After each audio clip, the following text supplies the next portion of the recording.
After more than 5 hours of deliberations, a judge declared a mistrial because of problems with the jury in a Pensacola murder trial. Sheila Agee is charged with helping her son kill the mother of his child in a Pensacola Home Depot store last year. She will now have to be retried. The issue started when one juror was caught with a crossword puzzle during testimony. Other jurors later shared concerns for their safety during deliberations. Tanner Stewart joins us in the studio tonight. Tanner, you spoke to this juror at the center of all this. What was her explanation for all of it? Bob, the juror that I spoke to says that the puzzle helped her focus, and she denied any threatening behavior in the jury room. I'm asking you to find Sheila not guilty because she is not guilty. Her words were her weapon. It took prosecutors less than 2 days to rest their case against Sheila Agee. Nearly 20 witnesses took the stand, but it was the jury that set the stage for the judge's decision. On Tuesday, a juror was found doing a crossword puzzle during witness testimony. Today, that same juror was found using another crossword puzzle during deliberation. It is just a single piece of paper with a crossword puzzle printed on one side, and I'm not sure what on the other. I cannot ever recall being aware of a juror doing a crossword puzzle during a trial.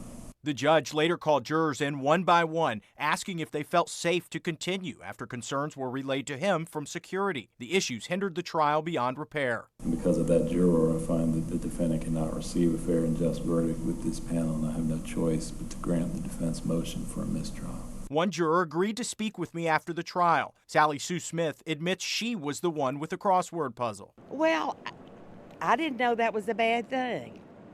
I did not do it. I do that when I concentrate. I have something and I'm listening. You couldn't see the bench or the witness stand very well because it was dark. But I could hear it. I was listening, and that's just the way I do.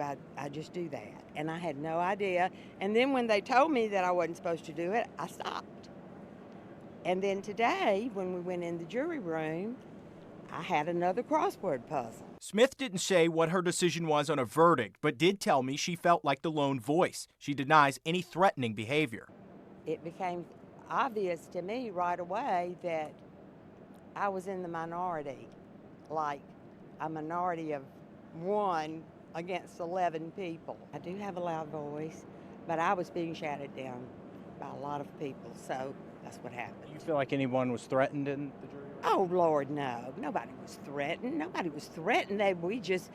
We just were arguing over how this was going to come out, what everybody thought about it. That we were talking about a defendant who, if found guilty, would have first-degree murder is a big deal. You disagreed with the charge? I'm not saying that I disagreed with it. I'm saying that it's something that has to be considered.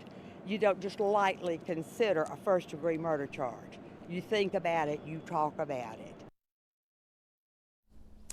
The docket day for Sheila Agee's new trial is now set for February. In the studio tonight, I'm Tanner Stewart.